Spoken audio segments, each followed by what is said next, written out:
যথেষ্ট ব্যৱহাৰ হয় এই বৈদেশিক মুদ্ৰা খৰচ হ্ৰাস কৰাৰ এটা ডাঙৰ উপায় হ'ল আমি পিএনজি কানেকশ্যন যিমান পাৰোঁ আমি বেছিকৈ দিব লাগে ইয়াৰ উপৰিও আমাৰ অসমত নিজৰ এটা গেছ ভাণ্ডাৰ আছে পাইপলাইনৰ অসুবিধাৰ কাৰণে অইল ইণ্ডিয়া লিমিটেডে বহুত গেছৰ ব্যৱহাৰ কৰা নাই গেছবোৰ হয় জ্বলাই ৰাখিছে নহলে কেপিং কৰি ৰাখিছে যেতিয়া পিএনজি কানেকশ্যন অসমত বাঢ়িব আৰু ইতিমধ্যে তেওঁলোকে গোলাঘাটলৈকে পাইপলাইন বনোৱাৰ কামত নামি পৰিছে তেতিয়া আমাৰ নৰ্থ ইষ্ট গেছ গ্ৰিডত তেওঁলোকৰ আমাৰ অসমৰ গেছো সংযোজিত হৈ পৰিব ইয়াৰ ফলত আমাৰ দুটা লাভ হ'ব ঘৰুৱা গেছ আমি ব্যৱহাৰ কৰিব পাৰিম আৰু ঘৰুৱা গেছ অইল ইণ্ডিয়া লিমিটেডে যিমানে উৎপাদন কৰিব ৰাজ্য চৰকাৰেও এটা ৰয়েলটি লাভ কৰিব যেটো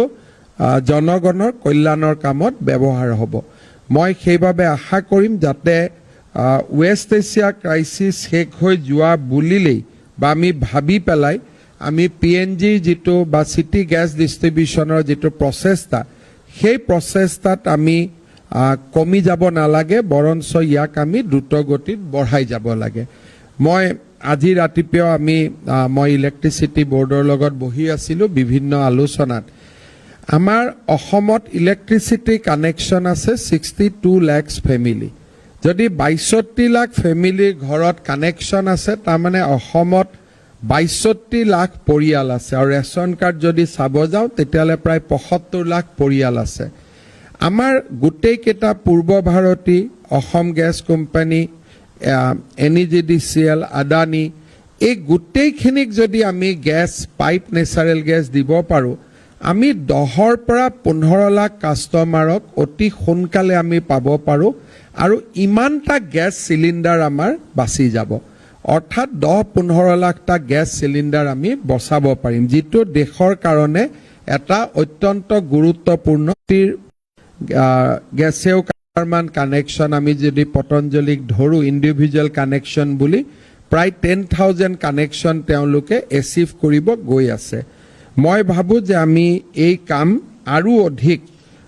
উৎসাহেৰে সৈতে কৰিব লাগে যাতে অসমত আমি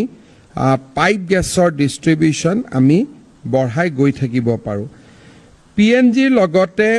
নৰ্থ ইষ্ট আমাৰ গেছ ডিস্ট্ৰিবিউশন কোম্পানী বা এনইডিসিএলৰ আৰু এটা দায়িত্ব হৈছে সিএনজিৰ বিতৰণ আজি তেওঁলোকে তেজপুৰ চহৰত সিএনজিৰ মাদাৰ ষ্টেচন স্থাপন কৰিছে আৰু ইয়াৰ ফলত আমাৰ তাৰ বিশেষকৈ লোকেল যিবিলাক 2 হুইলাৰ 3 হুইলাৰ তেওঁলোকে সিএনজি লৈকে পৰিৱৰ্তন হ'ব সুবিধা পাব আৰু আমি সকলোৱে জানো যে সিএনজি এ প্ৰদূষণ হ্ৰাস কৰে আৰু আমাৰ একিউআই এয়াৰ কোৱালিটি ইনডেক্সত আমাক যথেষ্ট সহায় কৰে মই ভাবো যে এই সিএনজি মাদাৰ ষ্টেচন আৰু যেটো আমাৰ মাদাৰ ষ্টেচনৰ লগতে আমাৰ যেটো বুষ্টাৰ ষ্টেচন আমি কৰিছো তাৰো ভাল ব্যৱহাৰ হ'ব আৰু আমাৰ ৰাইজে প্ৰাকৃতিক গ্যাস আৰু সিএনজি দুইটাকে আদৰণি যোগাব বা আদৰণি জনাব আৰু এনেকৈ লাহে লাহে আমি শক্তি খণ্ডত এটা নতুন ব্যৱহাৰ বা নতুন প্ৰয়োগ যেটো আমি আৰম্ভ কৰিছো তাত আমি লাহে লাহে সফল হ'ব গৈ থাকিব পাৰিম মই পুনৰ এবাৰ এনইডিসিএলক বহুত বহুত ধন্যবাদ জনাইছো আমাৰ এনইডিসিএল আমাৰ এটা নিজৰ কোম্পানীটো যথেষ্ট আগবাঢ়ি যাওক ভাল কাম কৰক তাকে মই শুভেচ্ছা জনাইছো আৰু সকলোকে আকৌ এবাৰ বহুত বহুত শুভেচ্ছা জনাই মই মোৰ বক্তব্যৰ সামৰণি মাৰিছো